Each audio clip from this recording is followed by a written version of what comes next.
Hi అండి, మీ మణి kitchen ఛానల్కి స్వాగతం అండి. ఈరోజు ఆషాఢ మాసం కదండి మనకి. ఈరోజు మనం తెలగపిండి ములగాకు వండుకుందామండి. అదే మనం నూపప్పు ఆడించుకుంటే వచ్చే పిండి తెలగపిండి అండి. అందులో కావాల్సిన ఒక కప్పు తెలగపిండి తీసుకున్నామండి, 2 కప్పులు ములగాకు, ఒక 7 పచ్చిమిరపకాయలు, ఒక ఉల్లిపాయ ఇలా చీల్చి పెట్టుకున్నామండి. తయారు చేసే విధానం మీకు చూపిస్తాను. ముందుగా మనం పొయ్యి వెలిగించుకున్నామండి, దాకా పెట్టుకుందాం. ఇది మూకుల్లో కళాయిలో అలా బాగోదు, దాకే పెట్టుకోవాలి. ఇలాంటి గిన్నె స్టీల్ గిన్నె ఉన్నా పర్వాలేదు. ఇలాగ ఇలాంటి గ్లాస్తో 2 గ్లాసులు నీళ్లు పోసుకుందామండి. 2 గ్లాసులు నీళ్లు పోసుకున్నాము. పెద్ద గ్లాస్ తోటి మూత పెట్టుకుందాం. మళ్ళీ చూపిస్తాను మీకు.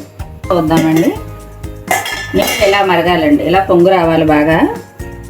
అందులో మనం కొంచెం పసుపు, ఒక స్పూను కల్లుప్పు వేసుకోండి.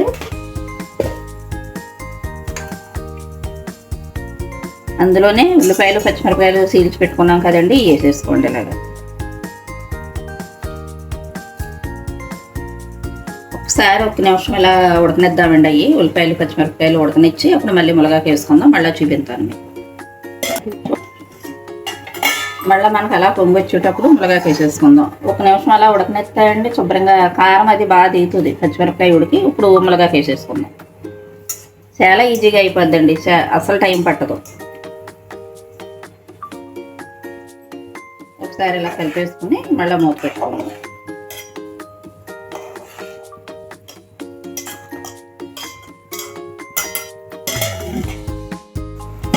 చూద్దామండి. ఇప్పుడు ఇలా ములగాకు వేసుకున్నాక ఒక 5 నిమిషాలు ఇలా ఉడికించుకోవాలి. ఒక 5 నిమిషాలు ఉడికించాలి ఐలో పెట్టుకుని. ఎందుకంటే పొడి వేసాక మనకి ఇంక ఉడకడానికి ఉండదు. ఇంకా 5 నిమిషాలు ములగాకు వేసాక 5 నిమిషాలు ఉడికించుకున్నాం కదా. ఇప్పుడు పొడి ఇలా వేసుకోవాలండి. కొంచెం వేసుకుంటా కలుపుకోవాలి, ఎందుకంటే ఒకసారి వేయకూడదు, ఉండగట్టేస్తుంది.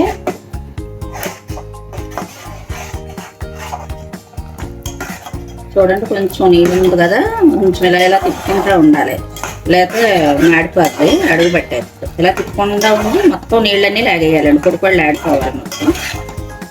ఇది అయ్యాక మళ్ళీ పోపు చెప్తానండి మీకు. ఇందులో మనం పోపు వేసుకుందాం నీరంతా లాగేసాక.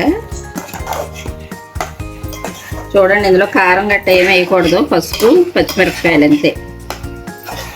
పచ్చిమిరపకాయలు కొన్ని వద్దే వేసుకోవాలి మీరు తినేదాన్ని బట్టి. నేనైతే ఒక కప్పులోకి ఒక 7-8 పచ్చిమిరపకాయలు వేసాను. మీ కారం తినేదాన్ని బట్టి మీరు వేసుకోవచ్చు.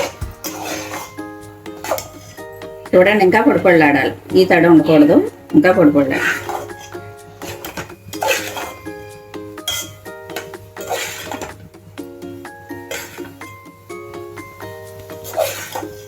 చూడండి, ఇలా పొడిపొళ్ళాడి అయిపోయింది. ఇలాగే ఉండాలండి. ఇప్పుడు మనం స్టవ్ ఆఫ్ చేసి మూత పెట్టుకుని పోపు వేసుకుందాం. పోపు చూపిస్తాను మీకు.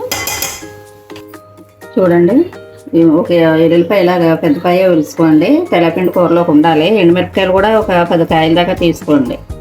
ఇలా కొంచెం కరివేపాకు, కొంచెం జీలకర్ర, నేను చూపిస్తాను అనుకున్న ఆవాలు మీకు పోపు వేసేటప్పుడు చూపిస్తాను. ఇవి ఒలుసుకుందాం. ఈరోజు పొయ్యి వెలిగించుకున్నామండి. ఒక మూకుడు పెట్టుకున్నాం, పోపు వేసుకుందాం. నూనె పోసుకుందామండి. ఇందులో కొంచెం నూనె ఎక్కువే పడుతుంది. ఇది నూపప్పు నూనె లేండి, వేరే నూనె అయితే కొంచెం తగ్గించుకోవచ్చు. నూపప్పు నూనె కొంచెం వాడినా పర్వాలేదు కాబట్టి.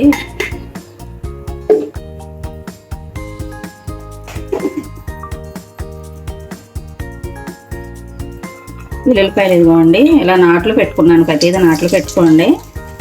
ఇలాగా నాట్లు పెట్టుకుని వేసుకున్నాం. ఉల్లిపాయలు వేపించేసుకున్నాం. ఉల్లిపాయలు మరీ ఎక్కువ వేపించక్కర్లేదండి, కొంచెం మినపప్పు వేసుకున్నాం. ఇలాగ తెల్లపిండి కూరలోకి మినపప్పు పోపులో వేసుకోవాలి, బాగుంటుంది. ఇలా కొన్ని ఆవాలు, ఇలా కొంచెం జీలకర్ర వేగిపోయినాయి. ఇప్పుడు ఎండుమిరపకాయలు వేసేసుకోండి.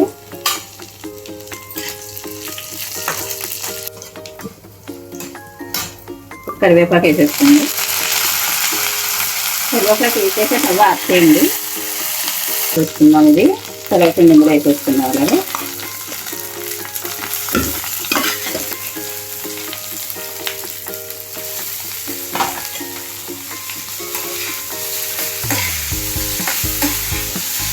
తర్వాత మళ్ళీ ఒకసారి పొయ్యి వెలిగించండి, అంటే ఎక్కువ కరివేపాకు మాడకుండా.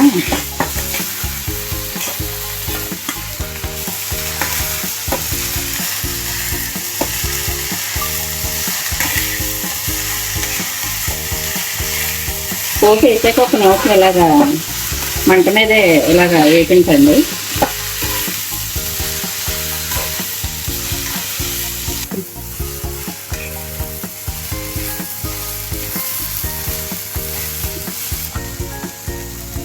రెడీ అయిపోయిందండి, బౌల్లోకి తీసేసుకుందాం. స్టవ్ ఆఫ్ చేసేసుకుందాం. చూడండి, మనకి తెలగపిండి ములగాకు కూర రెడీ అయిపోయింది. ఇది నచ్చితే మీకు లైక్ చేయండి, షేర్ చేయండి, సబ్స్క్రైబ్ చేసుకోండి, కామెంట్లో చెప్పండి.